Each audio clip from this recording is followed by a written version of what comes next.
There is going to be a fortune made in Magic the Gathering in the next 90 days. Are you going to be one of those people?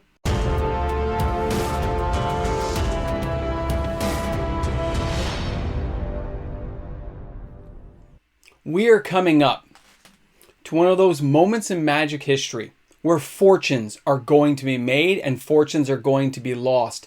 Welcome back, everyone. MTG Moxman here, and thanks a lot for hanging out with me on the channel today. Welcome to all the new subscribers to the channel as I try to get closer to 12,000 subs. Thanks a lot, everyone, for hitting that subscribe button and the thumbs up, of course. And what would I be without my regular viewers who check in every single day, checking out the content? Thanks a lot for turning on those notification bells. And of course, my patrons and YouTube membership members, guys. You're awesome. Thanks again. When you start investing in stocks, you're told to be a regular contributor. Contribute regularly. Buy a stock when it's low, buy the stock when it's high. You get a nice average price. And that will give you a tidy profit at the end over the long term, because it'll slowly go up in value. It'll have dips and valleys and high rising events and then low rising where things get torn down. But overall, you're going to get a good average because you're a regular contributor to that particular stock that you believe in. Now, did you know the best time to invest is when the world is in crisis? When the market is crashing down and everyone thinks this is the world-ending event?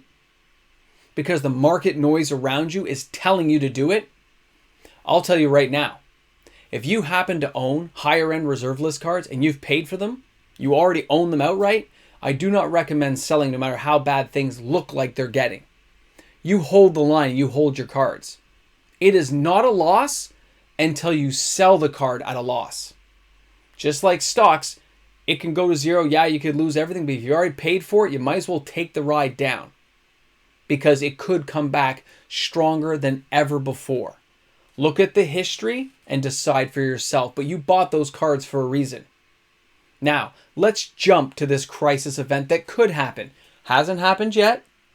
But where there's smoke, for some people, there's fire. Not everyone. There are some people who are new at this and have not been around the block enough times to know that these pivotal Magic events do happen. Where people lose that confidence in the market. They lose the belief that these cards could have value. And people panic sell. As an example, somebody buys a Thrall Champion in 2021 and they buy for $6. Near mint. Beautiful Thrall Champion. And yes, I know it's a low-end worthless card that nobody likes, but I like it, so I'm using it as the example. $6 near mint. And now the card's worth $2 near mint because the market starts to drop. It's a low-end reserve list card that nobody cares about. If somebody sells into that market at $2 for a near mint, and some other people see that it's $2 for a near mint, there are people who might sell into that and start selling more. They say, oh my God, this card's going to zero. Nobody cares about it. What was I thinking? And they sell into that loss. But there'll be other people. And they'll say, look, this card was at $10.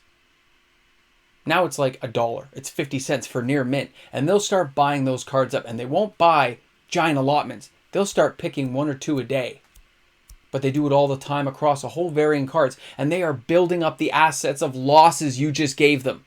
Because you bought it at 6, now it's at a loss, but it has a history of being higher than that, so it has a chance to recuperate back to those levels in the future. Now picture it's a really good reserve list card, like a Savannah, a Plateau, Underground Sea. The market's already been very good for Magic cards, and there's a lot of market noise about the 30th anniversary, and people are very uncertain. We talked about this in yesterday's video, how people are feeling about their reserve list collections, and most of the people on the channel right now feel pretty steady from what I've read. You guys seem pretty sure yourself. But there will be people who are not feeling that way. And they do decide to sell. And they will sell for pennies on a dollar to the local LGS because maybe they have no other asset way of getting their cards out to anybody. They don't know to sell it to a person on eBay. Maybe they don't feel they want to wait for the cash. Maybe they're worried about getting money at all. And they just panic. It happens to certain people. And there will be those types of players who are waiting for these events to happen and can afford to accumulate a very large amount of cards. That's how fortunes are made, just like in the stock market when it happens. This is those moments where it happens here in Magic. If somebody sells a Savannah for a couple $100 less because the price collapses and people get worried, and I can pick up Savannah's for $190, $200, knowing that they've been 400, 500, 600. There's players who are going to buy into that. One, because they can still use the card. Two, because they believe that that card, that block of cards, is going to recuperate back to previous levels somewhere in the future. And that is that interesting time. Because many of us won't feel that way. We're like, I'm not selling my cards. I'm not taking a loss. But some people will. There are people who have never been through these events, and they are going to sell. I've been contacted by a few players, and I'm not willing to take your cards because I don't want you to have those losses. I'm saying hold the line and hold on to your cards. I know there are other YouTubers out there, other stores who will take your cards at 40 cents, 50 cents on the dollar because they know they'll recuperate that money. They're sure of it. And if they're sure of it, you should be sure. If they're willing to buy your cards, that tells you something right there. If you're trying to sell them a metal worker for like 50, 60 bucks, they say, yeah, I'll take that metal worker. That's near mint for 50, 60 bucks. Yeah, I'll take that card. That should be a warning to you that somebody who has a lot more funds knows that that is not a big risk to them. So don't sell into that. But at the same time, if you have the opportunity because somebody else is going to sell it, although I'm not going to take your cards because I want you to keep the profits for yourself in the future, there are a lot of people out there who can make a lot of money. Right? There have been some LGSs even locally here in Toronto that have had a few deal days like face-to-face. We're like, hey, we're knocking 15% off. That's to raise capital, guys. That's to keep the doors open. They feel they've got a little bit too much. They're kind of worried about how things might play out, and they decide to dump some cards on the market to generate some revenue. That's on a large scale. Imagine how many smaller people bought a low-end reserveless card they kind of liked. They kind of got in as a penny stock kind of thing, and now they're like, I got to sell it. I'm getting worried. Because some people will smell smoke, but they're actually in their head seeing fire. Nothing's happened yet. We've had a stalling point with very low reserve list sales as people kind of work this through in their system. But there will be fortunes made. People are going to make a lot of money. Okay, it's going to happen. I'm just hoping a lot of people on this channel don't sell into a losing market and decide to hold on to their cards and hold the line. And at the same time, if you see an amazing deal on some cards, you still can't use credit cards. You can't use lines of credit. Interest rates are high. You got to have cash in hand. You got to be prepared to pay for this right away. Hopefully you've kept a slush fund, a few bucks aside for emergencies. Maybe you can take an extra shift at work. But if a key card comes along that you really want and you see it's a deal and you're like, this is an amazing deal. It's been knocked down so much. I'm going to get this card. Try to pay for it in cash. Try to have the money on hand or be able to clear the credit card by the end of the month so you don't pay the interest on it.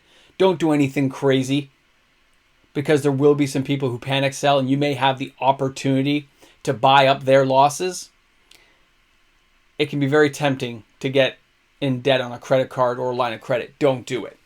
No matter how good a deal looks, if you put yourself in the hole, then you're losing your own profits to the interest rate on the credit card. You've got to have some cash on hand.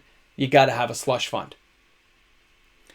These are those moments. They don't come around that often. I've only seen a couple in my entire time as a Magic collector that I've seen these kind of pivotal moments where players have the opportunity to dive in, and it isn't there yet. We're not seeing any prices drop. No craziness is happening, but it could happen.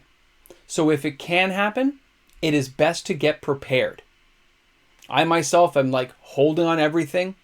I'm waiting to see what happens on the secondary market. I am preparing myself. I'm not even buying any Brothers War, nothing, until I see all the spoilers. But even now, I may not be buying Brothers War if I can get a better deal on reserve list cards for my collection. Because the Brothers War is going to be there 24 months from now. Those reserve list deals may never come around again in the same way, if they come at all. Remember, they may not happen. But when these moments kind of are getting lined up, when the world looks like it's about to go into crisis, you got to have your powder dry and be ready to pounce. If there's cards you know you want, write them down. Put the price you saw 3 months ago and now keep an eye for the next 90 days and see what happens with those particular cards you're after. You might be able to get a sweet deal. Maybe you get nothing. It doesn't hurt to hold your powder dry and look and see what happens. You'll still be able to buy the Brothers War. You'll still be able to get whatever card you want. but you're prepared in case a good deal comes along. Especially on multiple cards you may have never thought you had the chance to get in on. Now, I know there are those of you at home right now saying, it's not going to be me, Mox, man. I'm not going to sell my collection. I'm holding all the way because I play the game. I love it. You're right. So do I. I feel the same way. But there will be players who don't feel that way, who think everything is crashing down because of the market noise, and they decide to sell. And that's why some people are going to lose fortunes. Their entire collection's getting liquidated for pennies on the dollar, and somebody's going to make a lot of money buying those cards, and when the market recuperates, making a killing, just like the real stock market. I'm really looking forward to reading everyone's comments in the comments section to see what you guys think about this. Thanks a lot for tuning in. And of course, all the new subscribers, welcome aboard, guys. Thanks a lot for hanging out with me today. Looking forward to seeing you guys tomorrow. Have an awesome day. Hey guys, a big shout out goes out to all the fantastic patrons on the channel for making videos like this possible. Without their support, we wouldn't exist. Thanks again, everyone. Here we are. End of the video. I'm semi-dressed up because I was out for Thanksgiving. Most people probably didn't even notice that, but you're the 3%. You probably got there. You're probably like, why is he wearing like a nice kind of gray shirt? Because I was out for Thanksgiving, that's what. Now guys, you know what I'm going to do right now? This is like really late at night when I finish the filming. I'm going to watch Army of Darkness because I deserve a treat. We're in the middle of October basically, and this is that time where I like to watch it as much as I can. So give a boomstick in the comments section if you made it that far, because about 15 minutes from now, I'm making some popcorn and watching Army of Darkness late at night. Have a great night, everyone. Thanks for tuning in. You guys are awesome. You're the 3%. You know it's true. 3%. Oh, you can put boomstick in the comments section. That way I know, you know I was watching Army of Darkness. You can put the boomstick there. It all works out. Later, guys.